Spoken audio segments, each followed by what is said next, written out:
नमस्कार साथियों। आज की इस वीडियो में हम HPSSC हमीरपुर बोर्ड का कलर का प्रीवियस ईयर पेपर कवर करेंगे। तो ये क्लास आपके लिए मोस्ट इम्पोर्टेंट रहेगी आने वाली सभी अपकमिंग परीक्षाओं के लिए। आज हम जो भी क्वेश्चन के आंसर करेंगे HPSSC की ऑफिशियल आंसर की के अकॉर्डिंग। और दोस्तों, चैनल से पहली बार जुड़े हैं तो चैनल को ज़रूर सब्सक्राइब करना, साथ में बेल आइकन को भी प्रेस कर लेना और हमारे टेलीग्राम चैनल को ज्वाइन कर लेना। उसका लिंक आपको मिल जाएगा डिस्क्रिप्शन बॉक्स पर। तो चलिए शुरू करते हैं वीडियो को 91 क्वेश्चन से। इसमें यह पूछा गया कि चावल की खेती का संबंध निम्न में से किस हड़प्पा स्थल से रहा है। तो बात करते हैं चावल की खेती का संबंध। तो इसका जो संबंध रहा है लोथल से। क्वेश्चन नंबर 92, किस ग्रंथ में जैनवाद के मूल धर्म सिद्धांतों का व्यवहार किया गया है। तो यह किया गया है मूल सूत्र में।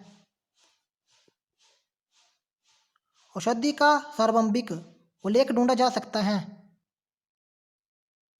तो इनको जो ढूंढा जा सकता है अर्थवेद में।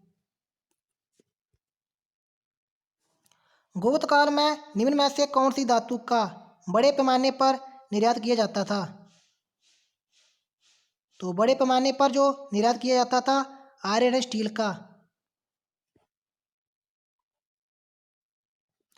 बुध शब्द का आशय क्या है। तो बात करते हैं बुध शब्द की। तो इसका जो आशय है ज्ञान संपन्न।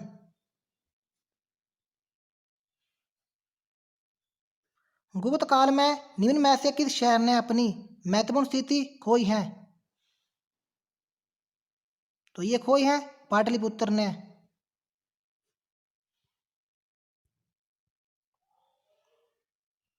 क्वेश्चन नंबर नेक्स्ट, इसमें यह पूछा गया कि ध्रुवसेन कहाँ का शासक था। तो बात करते हैं ध्रुवसेन की। तो यह शासक था काठियावाड़ का। सेन राजवंश का संस्थापक तो कौन था। विजय सेन। एकमात्र सुल्तान जिसने समय को खलीफा घोषित किया था।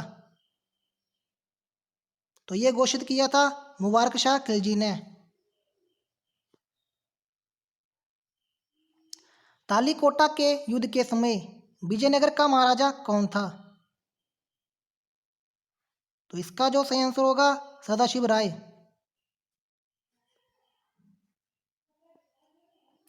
अकबर ने जिस सूफियाना मत को प्रस्तुत किया उसे अकबर ने क्या कहा था। तो इसका जो सही आंसर होगा दीन इलाही। और दीन इलाही की स्थापना की थी अकबर ने 1582 में। और ये करता है रिप्रेजेंट इस्लाम धर्म को। क्वेश्चन नंबर 102, इसमें यह पूछा गया कि शिवाजी के चरित्र गठन पर निम्न में से किसका विशेष प्रभाव था। तो जो विशेष प्रभाव था माता का। न्याय का जंजीर का संबंध। तो इसका जो सही आंसर होगा जहांगीर से। जरतुस्त धर्म का प्रभाव भारत में किस समुदाय द्वारा लाया गया है। तो इनको जो लाया गया है प्रासियों द्वारा।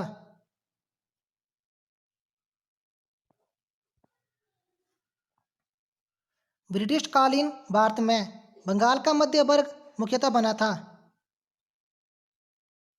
तो इसका जो सही आंसर होगा जमींदारों का।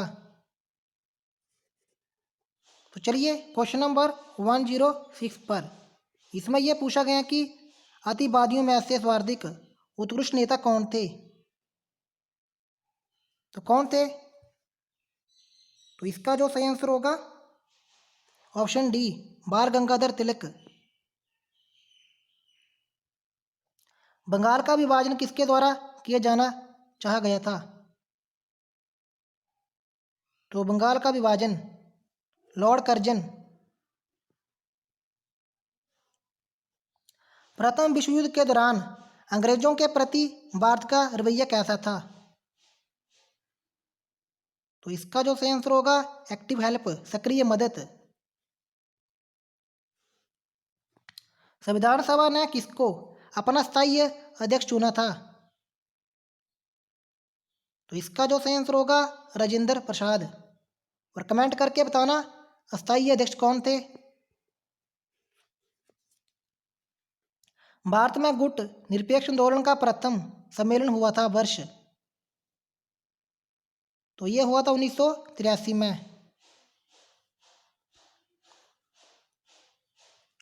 निम्न में से कौन सी प्राथमिक शैल कहलाती हैं? तो ये कहलाती हैं अग्नि शैल।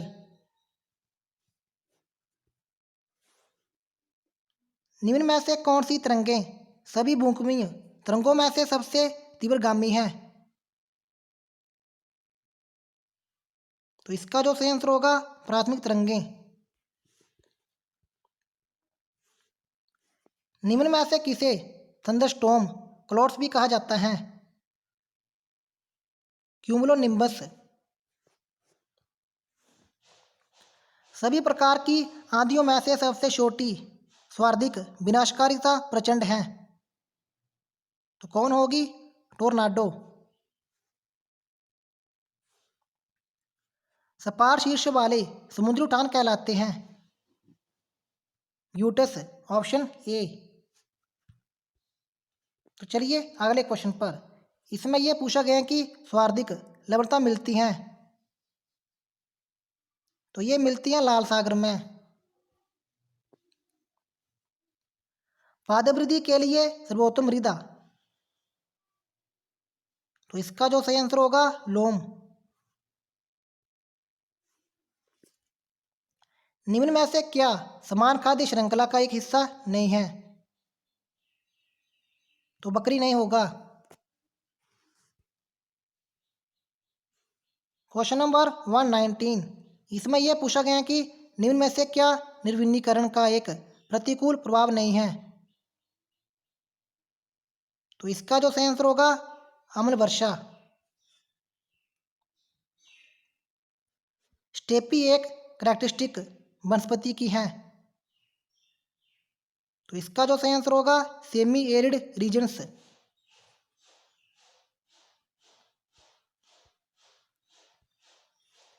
तो चलिए क्वेश्चन नंबर 121 पर। इसमें यह पूछा गया है कि ब्यूडियोन्स मेरली नियर? तो ये होते हैं ऊंट। Option B. क्वानीन का निष्करण निम्न की साल से किया जाता है? तो दोस्तों यह किया जाता है सिकोना वृक्ष से। पौधरोपणी कृषि है? तो 123 का सही आंसर होगा ऑप्शन डी श्रम गहन और पूंजी गहन। रशिया मुख्य उत्पादक है? तो रशिया की बात करते हैं तो किसका जो मुख्य उत्पादक है? प्राकृतिक गैस का। माउंट एवरेस्ट स्थित है? तो यह हमें देखने को मिलता है नेपाल में।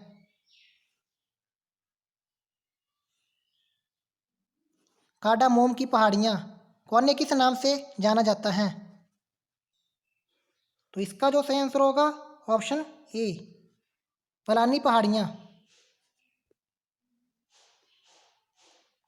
कालादीन एक महत्वपूर्ण नदी है? तो किसकी है? मिजोरम की। Question number 128।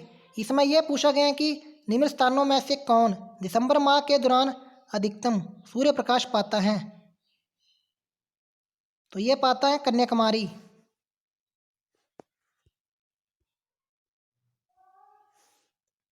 निम्न राज्यों में से कौन अम्लीय मृदा धारण नहीं करता है? तो बात करते हैं अम्लीय मृदा धारण की। तो राजस्थान नहीं करता है। भाखड़ा नंगल परियोजना के अंतर्गत किस नदी का दोहन किया जा रहा है? तो इसका जो सही आंसर होगा सतलुज। और भाखड़ा बांध कहाँ पर है? बिलासपुर में, हिमाचल प्रदेश में। तो चलिए अगले क्वेश्चन पर। भारत के किस राज्य का लिंगानुपात 1000 से अधिक है? तो इसका जो सही आंसर होगा केरल। चलिए अगले क्वेश्चन पर, निम्न में से कौन सी भारत में सबसे लंबी सिंचाई की नहर है? तो सबसे लंबी इंदिरा गांधी नहर। मेन ऑब्जेक्टिव ऑफ आईआरडीपी, तो आईआरडीपी की फुल फॉर्म क्या होती है? The integrated rural development programme. तो इसका जो मेन ऑब्जेक्टिव होता है ऑप्शन डी, ग्रामीण विकास तथा गरीबी उपशमन।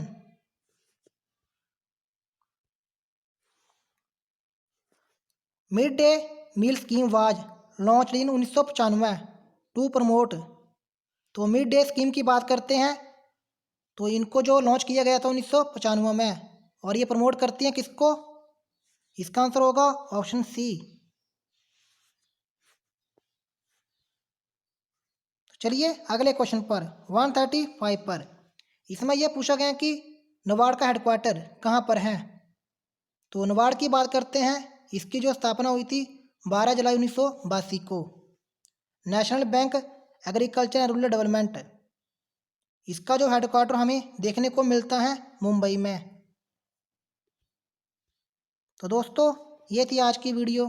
अगर आपको वीडियो पसंद आई, वीडियो को लाइक और शेयर कर देना और चैनल को ज़रूर सब्सक्राइब करना। मिलते हैं किसी और वीडियो में। जय हिंद, जय हिमाचल।